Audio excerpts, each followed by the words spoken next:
Bismillahirrahmanirrahim.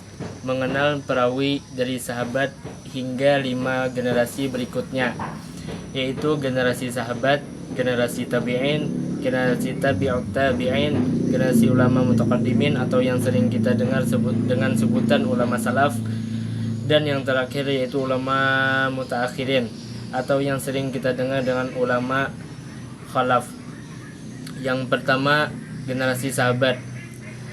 Jadi sahabat adalah orang-orang hidup di masa Rasulullah SAW, beriman dan bertemu langsung dengan beliau. Mereka adalah sumber utama periwayatan hadis karena menyaksikan langsung ucapan, tindakan, dan persetujuan Nabi. Salah satunya yaitu Abu Hurairah. Nama asli beliau adalah Abdurrahman ibn Sakhar al-Ad-Dawsi, berkunyah Abu Hurairah atau ayah dari si kucing kecil, karena beliau memiliki kucing peliharaan yang sangat disayangi. Beliau lahir tahun 603 Masehi di Yaman, tepatnya di wilayah Dausa, sebuah daerah yang terletak di selatan Hijaz. Beliau masuk Islam tahun 7 Hijriah. Walaupun terlambat masuk Islam, tetapi beliau adalah perawi hadis terbanyak, sekitar 5.374 hadis.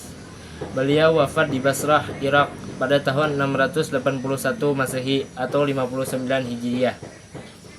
Beliau tinggal di kota tersebut setelah masa kepemimpinan Umar bin Khattab, di mana beliau menghabiskan masa hidupnya dengan mengajarkan hadis.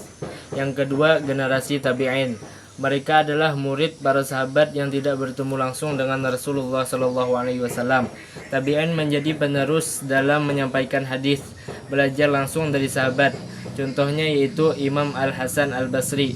Beliau lahir pada tahun 21 Hijriah atau 642 Masehi di Madinah dan wafat 110 Hijriah atau 728 Masehi di Basrah, Irak.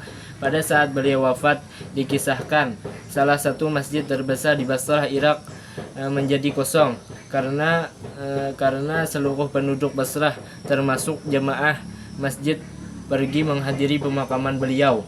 Seorang ulama besar dari kalangan tabi'in yang banyak meriwayatkan hadis dan memberikan banyak kontribusi dalam pengembangan ilmu Islam. Beliau terkenal seorang ahli zuhud yang banyak menyampaikan nasihat melalui hadis. Yang ketiga, generasi tabi'ut tabi'in. Generasi ini belajar dari para tabi'in. Mereka memperkuat sistem sanad atau rantai periwayatan dan mulai mendokumentasikan hadis. Salah satunya yaitu Imam Malik bin Anas.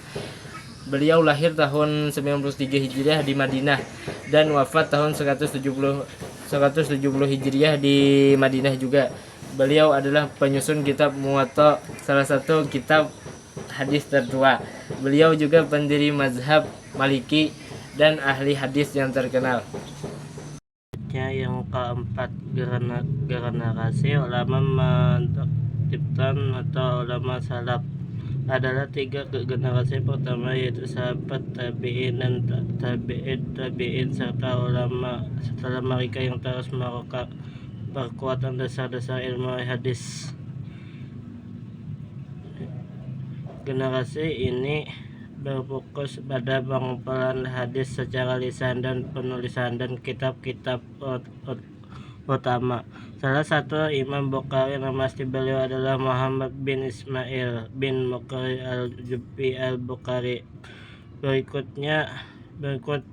atau bergelar Abu Abdullah karena memiliki anak yang bernama Abdullah, lahir pada tahun 1904 Hijriah di Bukhari yang terletak mulai sekarang menjadi Turkiya, wafat tahun 256 Hijriah. Dikatakan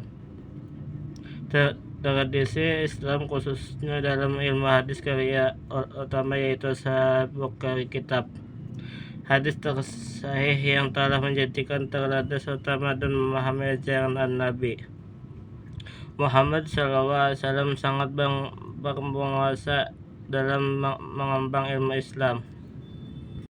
Selanjutnya yang kelima, yaitu ulama mutaakhirin atau ulama khalaf, generasi setelah salaf yang memperluas kajian hadis. Mereka juga menyempurnakan ilmu hadis seperti jarh wa ta'dil atau kritik perawi dan mutsahalul hadis atau ilmu tentang istilah-istilah dan konsep-konsep yang digunakan dalam kajian hadis. Salah satunya Imam Ibnu Hajar al-Asqalani. Beliau lahir tahun 773 Hijriah di Asqalan, sebuah kota yang terletak di Palestina, dan wafat pada tahun 852 Hijriah di Kairo, Mesir, dalam usia sekitar 77 tahun. Beliau adalah penyusun kitab Fathul Bari dan ulama terkemuka dalam ilmu jarh wa ta'dil. Beliau juga banyak menyusun karya-karya penting dalam bidang fikih dan hadis. Karya-karya beliau tetap menjadi rujukan hingga hari ini dalam kajian hadis dan menjadi salah satu tokoh yang sangat dihormati dalam Islam.